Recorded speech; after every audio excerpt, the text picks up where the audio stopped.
Dear students, I will continue my discussions on Maxwell's equations. We'll discuss some of the fundamentals of vector calculus. I'll start with the line integral. So let's consider a length L from P to Q in a vector field A. So this is a vector field of A, and this length is consisting of small elemental length dl. So let's consider one such point, say M, around which a small elemental length dl, and draw a tangent to that point M, and let theta be the angle between the tangent and the vector field A. Then we can write the vector dot product of vector A dl is equal to A dl sine cos theta. A dl cos theta. So this product, we can integrate this along the line. So we can take the line integral of this product from P to Q. So line integral is given by P to Q ADL. If this path is a closed path, then the same integration over a closed path L is given by.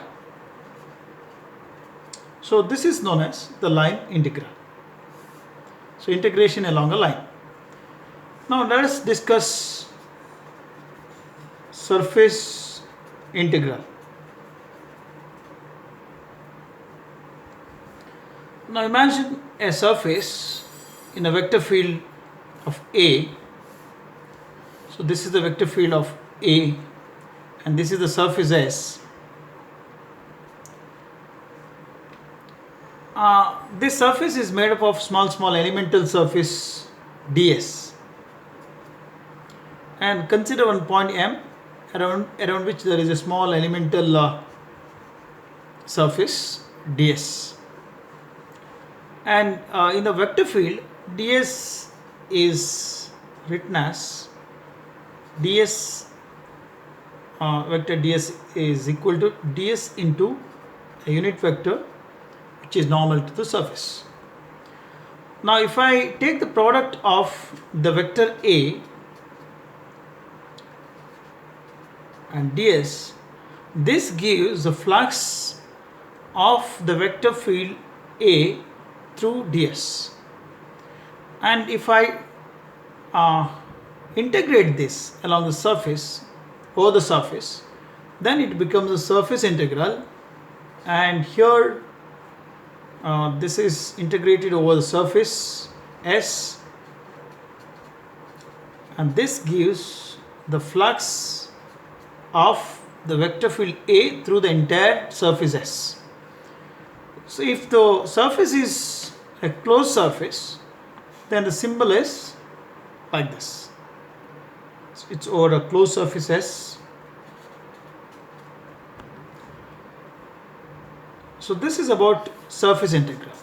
Now let us discuss what is volume integral. So consider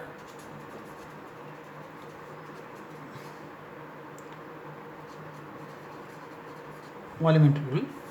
Consider the charges in a space. Okay.